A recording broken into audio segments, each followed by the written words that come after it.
Welcome to GE Healthcare's Introduction to Non-Invasive Ventilatory Support in the ICU. I'm Lisa Nolan. Each day, when a patient with acute respiratory failure, COPD, or cardiogenic pulmonary edema arrives in the emergency room, a physician needs to decide the best ventilatory support for the patient, which is dependent on the severity of their disease. For some, it might include intubation, but for others, non-invasive ventilatory support may be the answer. Non-invasive ventilatory support includes non-invasive ventilation, continuous positive pressure ventilation, or CPAP, or high-flow nasal cannula. Using the correct non-invasive ventilatory support on a patient may help to reduce the need for intubation or even re-intubation following extubation.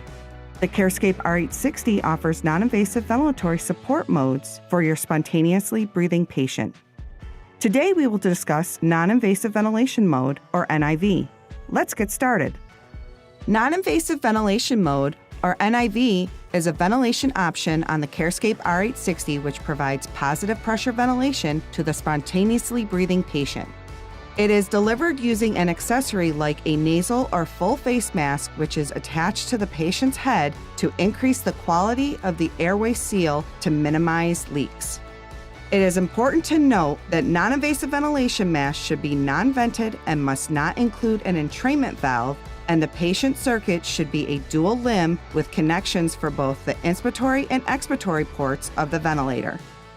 Before using NIV mode, the patient should be able to demonstrate all of the following characteristics: is responsive, able to breathe spontaneously, has a controlled airway, requires pressure support ventilation. When using NIV mode, the ventilator provides a set PEEP and pressure support level to a patient breathing spontaneously.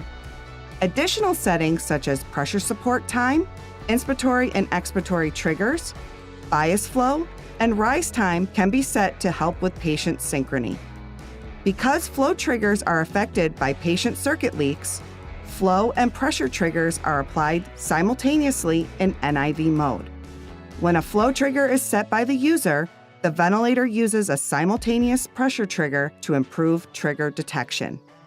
For patient safety, a maximum pressure, backup inspiratory pressure, a minimum rate, and a backup inspiratory time should be set. If the patient does not meet the set minimum rate for spontaneous breaths, the ventilator delivers a backup breath based on the backup inspiratory time and backup inspiratory pressure settings. If the ventilator does not detect any spontaneous breaths within a set patient effort time, then a high priority alarm indicates that the patient has stopped triggering breaths.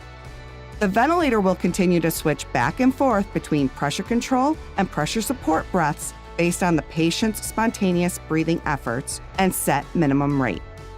Once the patient exceeds the minimum rate, the ventilator will remain in pressure support mode. The low expired minute ventilation, apnea time, and leak alarm limits may be disabled to prevent nuisance alarms when large patient circuit leaks are present. A medium priority alarm is active when any of the alarms are disabled. Selecting audio pause will acknowledge and de-escalate the alarm. It is important to note that if you disable the apnea time, leak alarm limits, or low expired minute ventilation alarms, it is recommended that additional monitoring such as pulse oximetry, ECG, and end-tidal CO2 should be used to protect the patient from hypoventilating. Using non-invasive ventilation mode with your spontaneously breathing patient is as easy as that on the CARESCAPE R860. I'm Lisa Nolan with GE Healthcare.